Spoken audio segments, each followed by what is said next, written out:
In 1 week, the Vancouver Canucks will open the 2014-15 season at Calgary, where they'll play the Flames.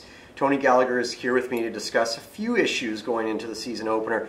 Tony, first, on your way into the studio today, you're in downtown Vancouver, you had a little incident with the parking meter. I did. It swallowed my toonie, and I was most upset. And I wanted that parking spot, right? Because they're few and far between. So I call 311, the city, and the woman assures me she can give me a refund. Yes, indeed, Mayor Moonbeam's personal servant instructs me she will give me back my money. So this is great. She takes my name, my address, my postal code and everything. Sounds promising. Yes, absolutely. Why she needed my name and address and postal code, I don't know, because she further instructed me that I had to pick up my $2 check at City Hall when I was next there. When you think about that, you'd probably have to put a toonie in the meter to go into City Hall to pick up your $2 check. They do that on purpose, right? Of course. It's a minimum $2, I'm sure. So that you won't come in to pick up anything. So. Okay, I have an idea. You do? Yeah, I have an idea. Terrific. Because you can rage, right? You've been known to rage on occasion about issues, this is true, yeah. right?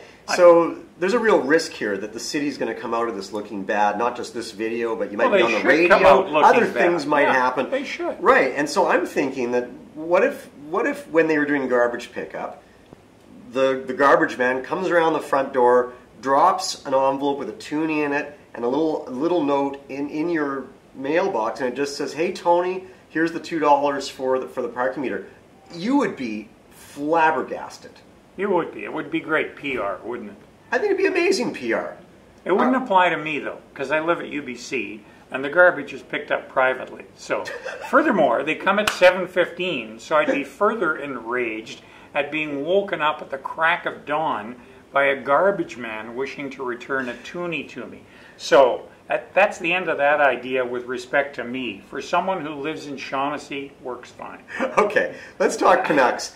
Should we? Yeah, let's talk Canucks. Right. Their last game, they played the newly renamed Arizona Coyotes. Yes. Much to everyone's chagrin, we're all getting it wrong. Right, it'll take a while to get it right. So they gave up 35 shots at home against the Coyotes, which means there was a lot of excitement on the ice. But does this say something about the... Excitement on the ice? Yeah. Does this say something about the Canucks defense core that they would allow 35 shots to get through? Well, it's a rather alarming total, especially considering the back end that they did have dressed. They had a lot of veterans. The only guys they didn't have, I suppose, was their number one pairing, to be fair, in Bieksa and Hamhuis, if in fact they're going to play as a pair. But they're probably their two most experienced guys, so there is that. But neither did Phoenix have their full cadre of forwards, and 35 shots at home is rather a lot, and it's a little bit disturbing because this back end really has to make a comeback from last year. They weren't very good as a unit last year. I think virtually all of them had less or subpar years. Hamhuis not so much. Bieksa maybe not so much because he played a lot and played well. But the rest of them weren't very good at all, and they need many of them to have much better seasons. And this wasn't a great start. Did they get much help from the forwards? Obviously not when you're giving up 35 shots, so you can't look at it at just the back end. But that's a very high number to give up to a team that is not known for its offense. What happens when Anaheim or the Hawks come in and it counts for real? It's a pretty scary situation, and Willie Desjardins is finding out what he's up against right now. Right, and that could be an onslaught. But I want to talk to you about the other end of the ice. Last year, of course, a terrible season to forget for Daniel and Henrik Sedin. Every facet of their game just about. Now, what we're seeing so far in the preseason is a return to form on the power play, and it looked so good, I think, against Calgary the other night that you'd think that they would create, speaking of the city, they'd create a municipal holiday here. The power play is back. But that's with the man advantage. It's at 5-on-5 where things may not be what they once were. Is this a reflection of them being 34 years old? It may well be, Jonathan. We don't know yet. It's not a very good sign that they're not generating a whole lot 5-on-5. They haven't had really very many of those dominant shifts, but it's the preseason and we really don't know how hard they're going. but neither are they likely to be seeing the very, exclusive defensive lines, nor are they necessarily seeing the top defensive pairings, certainly in the league. So it's a little bit scary that they haven't done much. Again, the key is Daniel. Henrik looks to be very much in condition, and Daniel had 5 shots last night, so that's a really good sign. But 5 shots, they didn't look very good. They were weak. They were kind of pushes at the net, no snap to them.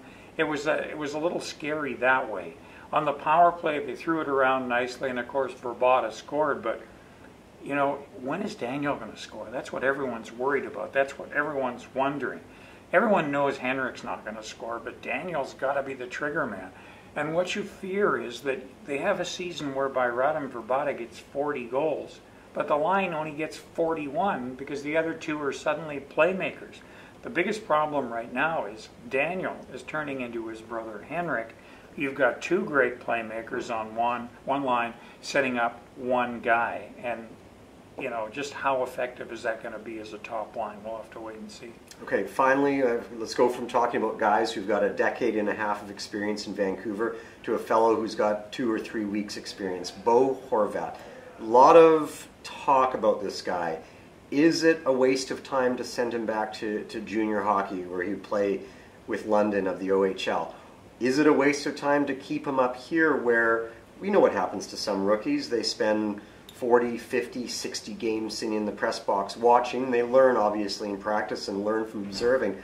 What's your feeling here? What's the call that the club needs to make on Horvat? Well, I think they're going to keep him. I don't think there's any question about that. He's ready to play in the NHL.